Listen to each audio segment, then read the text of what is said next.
এখন আমরা কথা বলবো ঐতিহাসিক ৭ই মার্চের ভাষণ নিয়ে। এই ভাষণটি নিয়ে সংক্ষিপ্ত আলোচনা করা হবে এখন। তো ৭ই মার্চের ভাষণ নামে এটি পরিচিত। 1971 সালের ৭ই মার্চ ঢাকার রমনায় অবস্থিত রেসকোর্স ময়দানে, বর্তমান যেটা সোহরাওয়ার্দী উদ্যানে, অনুষ্ঠিত জনসভায় শেখ মুজিবুর রহমান কর্তৃক প্রদত্ত এক ঐতিহাসিক ভাষণ। তিনি উক্ত ভাষণ বিকেল ২টা ৪৫ শুরু করে বিকাল ৩টা ৩ শেষ করেন। অর্থাৎ উক্ত ভাষণটি মোট 18 মিনিট স্থায়ী ছিল। এই ভাষণে তিনি তৎকালীন পূর্ব পাকিস্তানের অর্থাৎ বর্তমান বাংলাদেশে বাঙালিদেরকে স্বাধীনতা সংগ্রামের জন্য প্রস্তুত হওয়ার আহ্বান জানান। এই ভাষণের একটি লিখিত ভাষ্য অচিরেই বিতরণ করা হয়েছিল।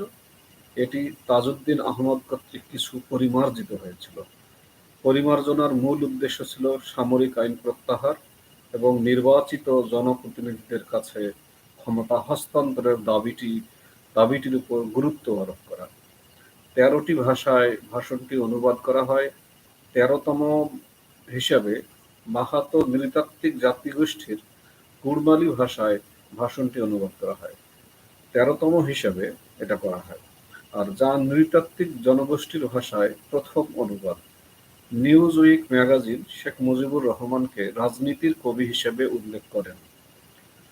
2017 সালের 30 অক্টোবর ইউনেস্কো এই ভাষণকে ঐতিহাসিক দলিল হিসেবে স্বীকৃতি দেয়। দিবসটি শেখ হাসিনা সরকারের আমলে 2020 সালে জাতীয় দিবস হিসেবে ঘোষণা করা হয় এবং প্রতি বছরই রাষ্ট্রীয় মর্যাদায় পালন করা হলেও 2024 সালের 5 আগস্ট শেখ হাসিনা সরকারের পতনের পর 2024 সালের 16 অক্টোবর অন্তর্বর্তীকালীন সরকারের উপদেষ্টা পরিষদ দিবসটি বাতিল হিসাবে গণ্য করেছে। তো এই ভাষণের পটভূমিটা কি, অর্থাৎ পিছনে কি কারণ ছিল? 1970 খ্রিস্টাব্দে আওয়ামী লীগ পাকিস্তানের জাতীয় পরিষদ নির্বাচনে নিরঙ্কুশ সংখ্যাগরিষ্ঠতা অর্জন করে, কিন্তু পাকিস্তানের সামরিক শাসক গোষ্ঠী এই দলের কাছে ক্ষমতা হস্তান্তরে বিলম্ব করতে শুরু করে। প্রকৃতপক্ষে তাদের উদ্দেশ্য ছিল যে কোনোভাবে ক্ষমতা পশ্চিম পাকিস্তানি রাজনীতিবিদদের হাতে কুক্ষিগত করে রাখা। এই করতে শুরু করে। আর এই পরিস্থিতিতে পাকিস্তানের president general Yahya Khan 3 March জাতীয় পরিষদ অধিবেশন আহ্বান করেন, কিন্তু অপ্রত্যাশিতভাবে 1 মার্চ এই অধিবেশন অনির্দিষ্টকালের জন্য মুলতবি ঘোষণা করেন। এই সংবাদে পূর্ব পাকিস্তানের জনগণ বিক্ষোভে ফেটে পড়ে। আওয়ামী লীগ প্রধান শেখ মুজিবুর রহমানের নেতৃত্বে 2 মার্চ ঢাকায় এবং 3 মার্চ সারা দেশে একযোগে হরতাল পালিত হয়।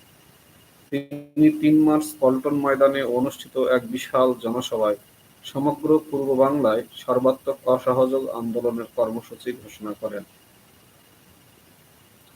এই পটভূমিতেই 7ই মার্চ রেসকোর্স ময়দানের জনসভায় বিপুল সংখ্যক লোক একত্রিত হয়। পুরো ময়দান পরিণত হয় এক জনসমুদ্রে। এই জনতা এবং সার্বিকভাবে সমগ্র জাতির উদ্দেশ্যে শেখ মুজিবুর রহমান তার ঐতিহাসিক ভাষণটি প্রদান করেন। তিনি তার ভাষণে কয়েকটি দিক নিয়ে আলোচনা করেন। এক হলো সামগ্রিক পরিস্থিতি পর্যালোচনা, পশ্চিম পাকিস্তানি রাজনীতিকদের ভূমিকার ওপর আলোকপাত, সামরিক আইন প্রত্যাহারের দাবি জানানো, অত্যাচার ও সামরিক আগ্রাসন মোকাবিলার জন্য বাঙালিদেরকে আহ্বান জানানো, দাবি আদায় না হওয়া পর্যন্ত পূর্ব পাকিস্তানে সার্বিক হরতাল চালিয়ে যাওয়ার সিদ্ধান্ত প্রদান, নিগ্রহ ও আক্রমণ প্রতিরোধের আহ্বান এবং বাঙালিকে স্বাধীনতার মন্ত্রে উজ্জীবিত করা। ভাষণটা রেকর্ড করা হয়েছিল। পাকিস্তান সরকার 7 মার্চ 1971 সালে রেডিও ও টেলিভিশনের মাধ্যমে ভাষণটি প্রচার করার অনুমতি দেয়নি। সরকারের নিষেধাজ্ঞা সত্ত্বেও তৎকালীন পাকিস্তান আন্তর্জাতিক চলচ্চিত্র কর্পোরেশনের চেয়ারম্যান AHM সালাউদ্দিন ও ব্যবস্থাপনা পরিচালক একই সঙ্গে তৎকালীন ফরিদপুর জেলার 5 আসনের সংসদ সদস্য এম আবুল খায়ের ভাষণটি ধারণ করার সিদ্ধান্ত গ্রহণ করেন। তাদের এ কাজে সাহায্য করেন তৎকালীন পাকিস্তান সরকারের চলচ্চিত্র বিভাগের পরিচালক ও অভিনেতা আবুল খায়ের, যিনি ভাষণের ভিডিও ধারণ করেন। তাদের সঙ্গে তৎকালীন তথ্য মন্ত্রণালয়ের প্রযুক্তিবিদ এইচ এম খন্দকার ভাষণের অডিও রেকর্ড করেন। অডিও রেকর্ডটি এম আবুল খায়েরের মালিকানাধীন রেকর্ড লেবেল ঢাকা রেকর্ড বিকশিত এবং আর্কাইভ করা হয়। পরে অডিও ও ভিডিও রেকর্ডিংয়ের একটি অনুলিপি শেখ মুজিবকে হস্তান্তর করা হয় এবং অডিওর একটি অনুলিপি ভারতে পাঠানো হয়। সেই সাথে অডিওর 3000 অনুলিপি করে তা সারা বিশ্বে ভারতীয় রেকর্ড লেবেল এইচএমভি রেকর্ডস দ্বারা বিতরণ করা হয়। এই ভাষণের স্বীকৃতি ও প্রতিক্রিয়া। 2017 সালের 30শে অক্টোবরে ইউনেস্কো 7 মার্চের ভাষণকে ডকুমেন্টারি হেরিটেজ বা বিশ্ব প্রামাণ্য ঐতিহ্য হিসাবে স্বীকৃতি দেয়। এই ভাষণটি সহ মোট 77টি গুরুত্বপূর্ণ নথিকে একই সাথে স্বীকৃতি দেওয়া হয়। ইউনেস্কো পুরো বিশ্বের গুরুত্বপূর্ণ দলিলকে সংরক্ষিত করে থাকে। Memory of the world international রেজিস্টারে MOW 7 মার্চের ভাষণ সহ এখন পর্যন্ত 427টি গুরুত্বপূর্ণ নথি সংগৃহীত আছে। এর প্রতিক্রিয়ায় প্রধানমন্ত্রী শেখ হাসিনা একে ইতিহাসের প্রতিশোধ হিসেবে তুলনা করেছেন, কারণ স্বাধীন দেশে দীর্ঘ সময় এই ভাষণের প্রচার নিষিদ্ধ ছিল। শাবিপ্রবির শিক্ষক জাফর ইকবাল প্রতিক্রিয়ায় বলেন, বঙ্গবন্ধু নয় বরং ইউনেস্কোই এই ভাষণকে স্বীকৃতি দিয়ে সম্মানিত হয়েছে, কারণ এখন তাদের কাছে পৃথিবীর সর্বশ্রেষ্ঠ ভাষণটি আছে, এমনটা তারা বলতে পারবে। বাণিজ্য মন্ত্রী তোফায়েল আহমেদ সচিবালয়ে তার প্রতিক্রিয়ায় বলেন, শেখ মুজিবুর রহমান অত্যন্ত সতর্কতার সঙ্গে ওই ভাষণ দিয়েছিলেন।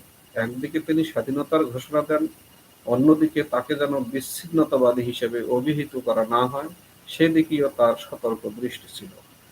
তিনি পাকিস্তান ভাঙার দায়িত্ব নেননি। তার এই সতর্ক কৌশলের কারণেই ইয়াহিয়া খানের নির্দেশে পাকিস্তানের সেনাবাহিনী এই জনসভার উপর হামলা করার প্রস্তুতি নিলেও তা করতে পারেনি।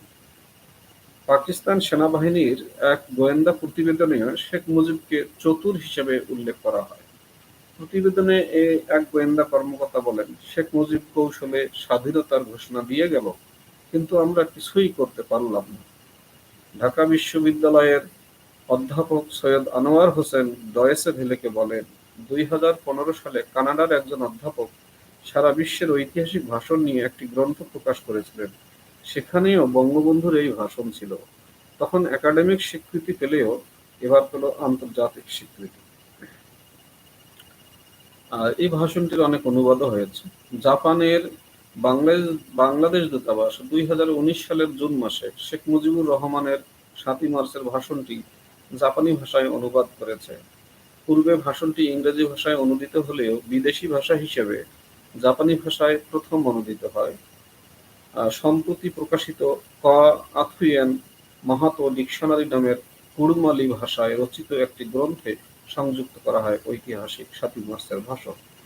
এটি কুড়মালি ভাষায় অনুবাদ করেন কুড়মালি ভাষার লেখক ও গবেষক উজ্জ্বল মাহাতো। এটি ভিন্ন ভাষায় 13তম এবং ক্ষুদ্র নৃতাত্ত্বিক ভাষায় প্রথম অনুবাদ। তো এই হলো ভাষা আন্দোলন সম্পর্কে 7 মার্চের ভাষণ সম্পর্কে সংক্ষিপ্ত আইডিয়া। এবার আমরা ইংলিশ উইকিপিডিয়াতে যাব, যে ইংলিশ উইকিপিডিয়া এই ভাষণ নিয়ে কি বলেছে সেটা আমরা দেখব।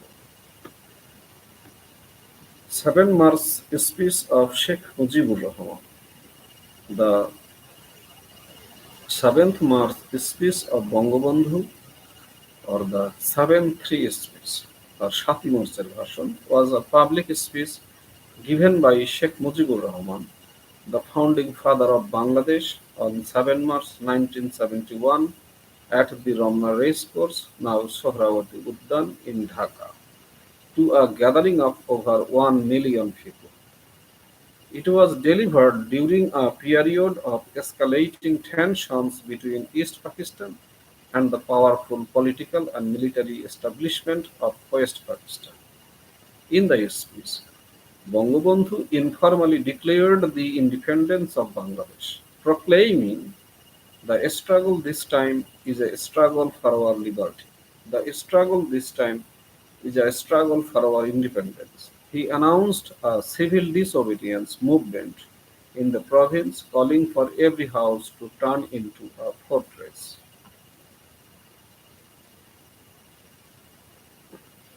The speech is believed to have informally addressed the Bengali people to prepare for a war of independence amid widespread reports of armed mobilization by West Pakistan.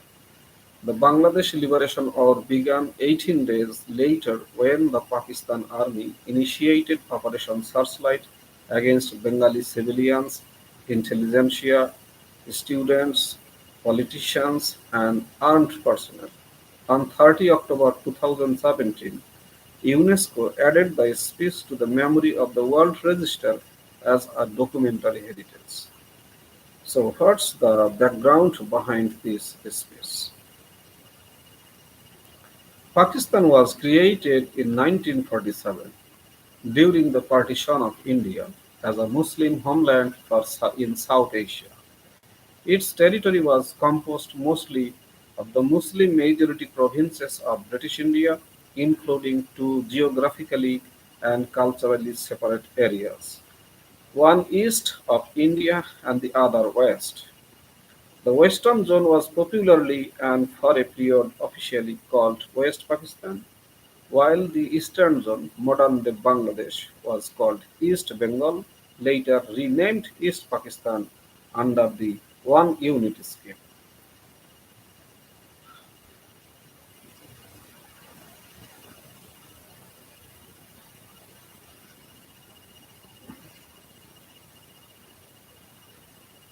West Pakistan dominated the country politically, and its leaders exploited the East economically, leading to popular grievances.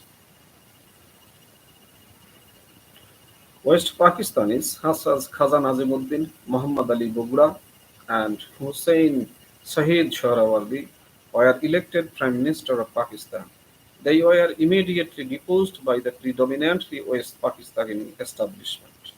The military dictatorships of Ayub Khan from 27 October 1958 to 25 March 1969 and Yahya Khan from 25 March 1969 to 20 December 1971. Both West Pakistanis worsened the East Pakistanis' discontent. In 1966, the Awami League, led by Sheikh Mujib, launched the Six-Point Movement to demand provincial autonomy for East Pakistan.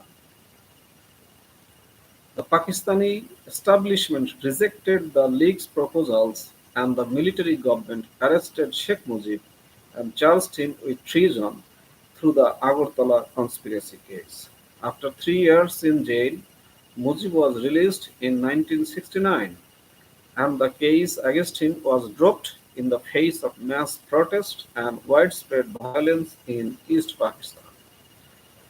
The 1970 Bhola cyclone saw the death of 300,000 people and a poor response from the West Pakistan-based government. In 1970, the Awami League, the largest East Pakistani political party, won a landslide victory in national elections, garnering 167 of the 169 seats allotted to East Pakistan and a majority of the 313 seats in the National Assembly. This gave it the constitutional right to form a government. However, Zulfikar Ali Bhutto, the leader of Pakistan People's Party, refused to allow Sheikh Mujib to become prime minister. Following advice of Bhutto, President Yahya Khan postponed the swearing-in of the Awami League government. The news of the postponement of the government formation led to protests across East Pakistan. The convening of the National Assembly was moved from 3 March to 25 March, leading to an outcry across East Pakistan. Violence broke out in Dhaka, Chittagong, Rangpur, Comilla, Rajshahi, Sylhet, and Khulna, and the security forces killed dozens of unarmed protesters.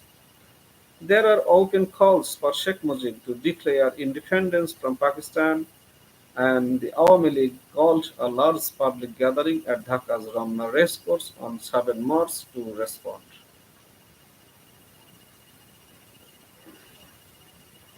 Now let's come to the speech. What was written or told?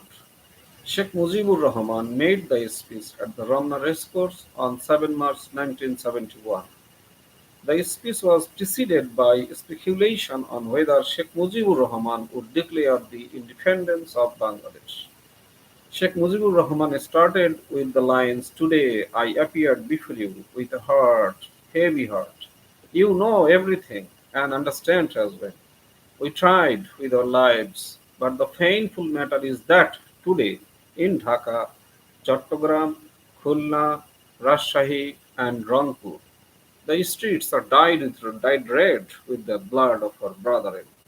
Today, the people of Bengal want freedom. The people of Bengal want to survive. The people of Bengal want to have their rights. What wrong did we do?"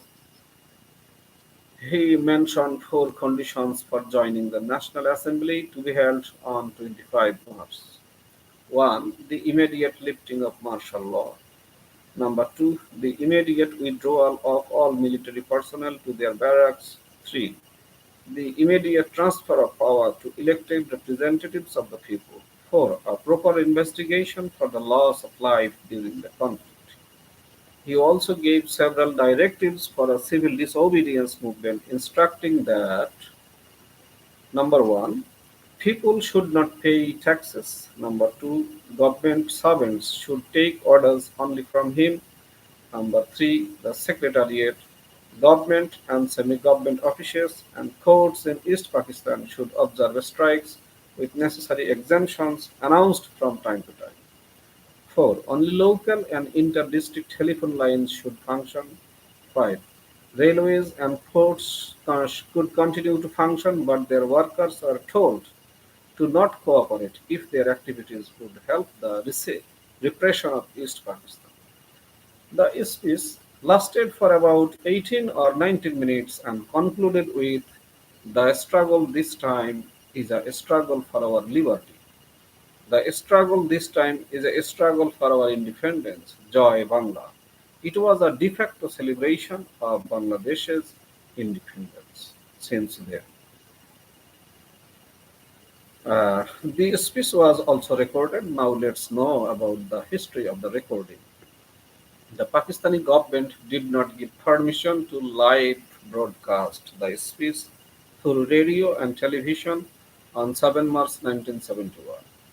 A.S.M. Salahuddin, who was the then chairman of Pakistan International Film Corporation (PIFC), and M. Abul Khair, a then member of the National Assembly (MNA) from East Pakistan, and was also the managing director of PIFC, made arrangements to record the video and audio of the speech. The video was recorded by actor Abul Khair, who was the director of films under the Ministry of Information of Pakistan at that time. The audio of the speech was recorded by S.N. Khandokar, a technician of the Ministry of Information associated with M. Abul Khair, MNA. The audio record was developed and archived by Dhaka Record, a record label owned by Muhammad Abul Khair, MNA. Later on, a copy of the audio and video recording was handed over to Sheikh Mujib, and a copy of the audio was sent to India. 3,000 copies of the audio were distributed by Indian record label HMV Records throughout the world. This piece has a very big reception. Now let's talk about the reception.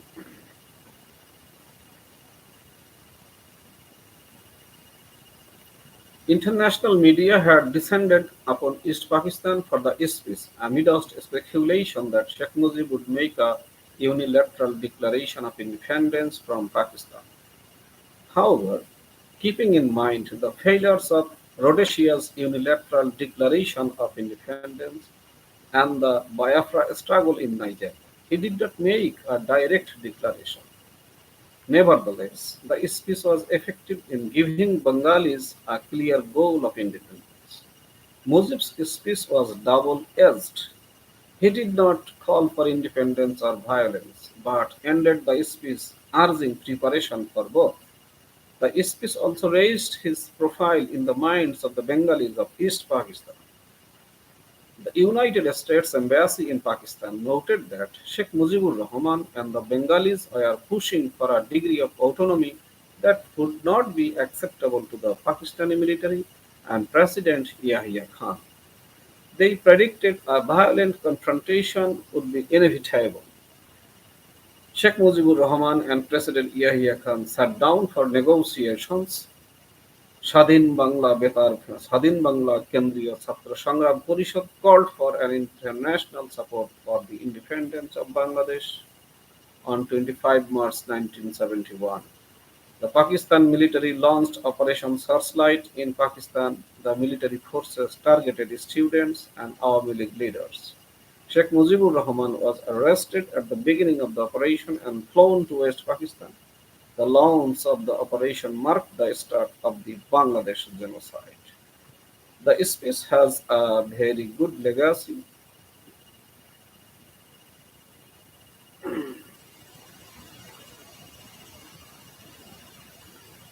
The government of Bangladesh included parts of the speech in the Constitution of Bangladesh through the passage of the 15th Amendment to the Constitution of Bangladesh. The government of Bangladesh organizes various programs on 7 March marking the speech. On 7 October 2020, 7 March was declared Historic Day by the government of Bangladesh. Events are also organized by the Awami League and cultural organizations to mark the occasion. The Bangabandhu Memorial Trust Fund observes the anniversary of the speech. The speech is on the memory of the World Register of UNESCO, a list of the world's important documentary heritage. It was that Bangladeshi content to be included in the Memory of the World program. Irina Bokova, Director General of UNESCO, announced the decision at its headquarters in Paris on 30 October 2017. The declaration was welcomed by Prime Minister Sheikh Hasina, daughter of Sheikh Mujibur Rahman.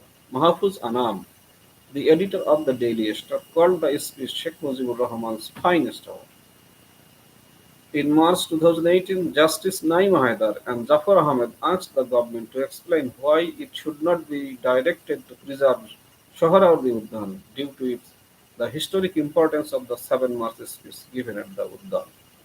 In June 2019, the Embassy of Japan in Bangladesh published the speech in Japanese. The annual Joy Bangla concert is organized by Young Bangla and the Center for Research and Information on 7 March. In March 2020, Justice Tariqul Hakim and Muhammad Iqbal Kabir of the High Court Division ordered the government to investigate if there were any errors in the speech that was inserted into the Constitution following a petition to the court which alleged inaccuracies. In popular culture, the speech is very popular. The documentary film Muktir Gan by Tarek Masood and Catherine Masood begins with a video of the speech. The novelist and columnist Anisul Haq incorporated the speech into his historical novel Ma, published in 2004. In his novel The Black Coat, Bangladeshi Canadian author Niyamat Imam created a character called Nur Hussain who memorialized the speech during the Bangladesh famine of 1974. Lieutenant General Ziaur Rahman, later President of Bangladesh, wrote in an article titled Ekti Jatir Janmo, Birth of a Nation in the magazine Vichitra on 26 March 1974 that the speech had inspired him to take part in the 1971 Liberation War. The speech was included in the book We Shall Fight on the Beaches, the speeches that inspired history by English historian Jacob J. Pitt. So there are lots of legacy, lots of popularity of this speech. Now let's go to a newspaper cutting. Uh, let's try to talk about a newspaper, from the Daily Star. What makes the 7 March speech one of the best? In 2017, UNESCO announced Bangabandhu's March 7 speech as one of the most historic speeches in the world, worthy of being enlisted in the memory of the World Register. The significance of the speech could not be clearer. As a nation, Bengalis received a united purpose, a call to arms for self-determination, and a pledge to never surrender. In this speech, however, we will try to decipher the mechanics of the speech delivered by a man who was poised to become Pakistan's next prime minister, yet simultaneously personifying a nation's popular rebellion against the rulers 50 years on. The March 7 speech remains one of the most honest political speeches that provided an overarching narrative of self-determination and found ground for all. The central idea. Written statements are allowed to be complex as readers we enjoy rather vigorously exercise the liberty to reread certain sections of a written statement for clarity. Speeches diverge from the written prose in that the live audience cannot press rewind and listen to certain parts again. The purpose of political speeches has always been to serve one central idea for the audience to take home, and the March 7 speech delivered its purpose of creating an acute feeling of unity in the most tumultuous times in erstwhile East Pakistan. We accepted that, agreed to join the deliberations. I even went to the extent of saying that we, despite our majority, would still listen to any sound ideas from the minority even if it were a lone voice. I committed myself to the support of anything to bolster the restoration of a constitutional government. So this speech has a very, very long history in the history of Bangladesh, and I don't like to lengthen my speech here because the video is going to be a very longer one, and in this video I think there are many more things to talk about. There are many more things to speak about this space. And now let's see what's said in BBC Bangla. BBC Bangla headline said UNESCO তালিকায় শেখ মুজিবুর রহমানের 7 মার্চের ভাষণ। এখানে বলেছেন ইউনেস্কোর একটি উপদেষ্টা পরিষদ 1971 সালের 7 মার্চের দেয়া বাংলাদেশের প্রতিষ্ঠাতা শেখ মুজিবুর রহমানের ঐতিহাসিক ভাষণটিকে বিশেষ গুরুত্বপূর্ণ প্রামাণ্য ঐতিহ্য হিসেবে স্বীকৃতি দিয়েছে, এটা বলেছে। আর কি ছিল 7 মার্চের ভাষণে সেটা নিয়ে আলোচনা হয়েছে। আর ভাষণ শেষে স্বাধীনতার পক্ষে স্লোগান মুখর হয়ে উঠেছিল ঢাকার রাস্তাগুলো। আর জনসভায় ছিলেন এমন অনেকে বলেছেন লাঠি ফেস্টুন হাতে লাখ লাখ মানুষ উত্তপ্ত স্লোগানে মুখরিত থাকলেও শেখ মুজিবের ভাষণের সময় সেখানে ছিল পিনপতন নীরবতা। অনেকেই বিশ্বাস করেন এই বক্তব্যের মাধ্যমে শেখ মুজিব একটি গেরিলা যুদ্ধের দিকে নির্দেশনা দিয়েছে। তো এই হলো 7 মার্চের ভাষণ নিয়ে সংক্ষিপ্ত আলোচনা। আমি আলোচনা করলাম উইকিপিডিয়া থেকে এবং বিভিন্ন পেপার থেকে পড়ে শোনালাম। যারা ধৈর্য ধরে শুনলেন সবাইকে ধন্যবাদ জানিয়ে শেষ করছি আজকের এই ভিডিও। ভালো থাকবেন।